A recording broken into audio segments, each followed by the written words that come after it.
یضاف لہ العذاب یوم القیامہ، قیامت کے دن اس کے لیے عذاب دگنا کر دیا جائے گا۔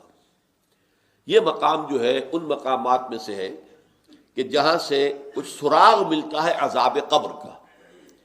ہمارے ہاں چونکہ صراحت کے ساتھ قرآن مجید میں عذاب قبر کا ذکر نہیں ہے، احادیث کے اندر ذکر ہے اور بڑی وضاحت کے ساتھ ذکر ہے، بڑی تفصیل کے ساتھ ذکر ہے اور بڑی مستند احادیث میں ذکر ہے، تو منکرین حدیث جو ہے وہ سہارا لیتے ہیں کہ قرآن میں تو کہیں ہے نہیں، ہم کیسے مانیں۔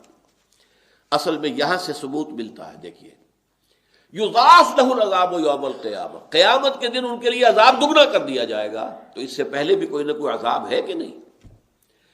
عالم برزخ میں بھی عذاب ہے اور ثواب بھی ہے۔ حضور نے فرمایا صلی اللہ علیہ وسلم کہ قبر جو ہے کسی انسان کی، وہ یا جہنم کے گڑھوں میں سے ایک گڑھا ہے اور یا جنت کے باغیچوں میں سے ایک باغیچہ ہے۔